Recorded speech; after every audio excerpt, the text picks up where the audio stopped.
A rash of robberies has students on edge. Plus, this week the Trojans will take on the crosstown rivals, the Rams. We have a preview of the game. I'm Gabriel Porras, Editor-in-Chief of the Lincolnian, with this week's campus update.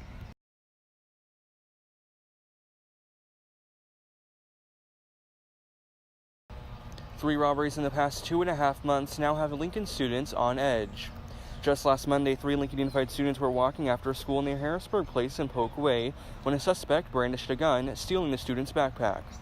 Just days after, on Wednesday, a Lincoln High School student was robbed of his backpack while walking home after school near Benjamin Holt Drive and Leesburg Place. No weapon was used and that student remained uninjured.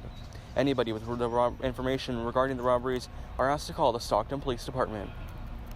Well, if you hear some screaming coming from the art building on campus this weekend, don't be alarmed. An annual tradition is returning to the Lincoln High School campus this weekend. The Haunted House, hosted by the Drama Department, will be happening Friday, Saturday, and Sunday from 7 p.m. till 12 a.m. midnight.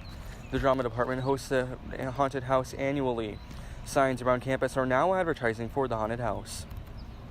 Well, happening this Friday, a crosstown rivalry will be put to the test as the St. Mary's Rams take on the Lincoln Trojans. Here's Jolena Vasquez with a preview of that game and more in sports. That's right. Preparations are now underway for what some consider the most important game of the season for the Trojan football team. In the final league game of the season, the Trojans will take on crosstown rivals, the St. Mary's Rams. Kickoff is scheduled for October 26th at 7:15. The game will be at St. Mary's Stadium on El Dorado Street in Stockton. Both sides have prepared for a show of support for their teams. The Trojans held a Spirit Week this week. The game has been advertised as a redout. As for the Rams, they are also planning a blackout at the game. Trojans are so far 3-1 in league, and the Rams are 4-0.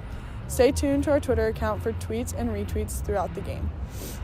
Also making sports headline this week, the Lincoln High girls tennis team won the TCAL Individual Championship. They now qualify for the sectional team championship. The girls tennis team has gone undefeated so far this season with a record of 10-0. Congratulations to them.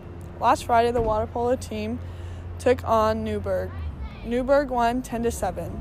And that's all for sports. Now to Naja Townsend for your weather. Lately, the weather around town has been comfortable with sun, cooler temperatures in the morning, and warmer temperatures during the day. This weekend, we are expected to keep that pattern going. The high temperature for Friday will be 85 degrees. That night, it could get down to 53 degrees, so if you're going to the Lincoln St. Mary's game, you may want to bring a sweater or a jacket. For Saturday, the high will be 87 degrees with a low of 54. On Sunday, the high is expected to be 81 degrees and the low is expected to be 52. Throughout the next week, temperatures will remain in the high 70s with overnight lows in the lows 50s. No rain is in sight, but some clouds could be coming our way. Thank you for that. Over the course of the next few weeks, get ready to start bringing non-perishable food items to school. The KCRA 3 Kids Canned Food Drive is returning to Lincoln. Students are encouraged by the Interact Club to bring non-perishable food items such as pasta or canned food items to their second period homeroom classes. The class that collects the most items will win a free breakfast. Donations benefit our local food bank. That's a look at your campus news and events for this week. Make sure to pick up a copy of the Lincolnian, and to see more articles online at any time, visit us at www.lincolnian.net and follow us on Twitter at LHSLincolnian.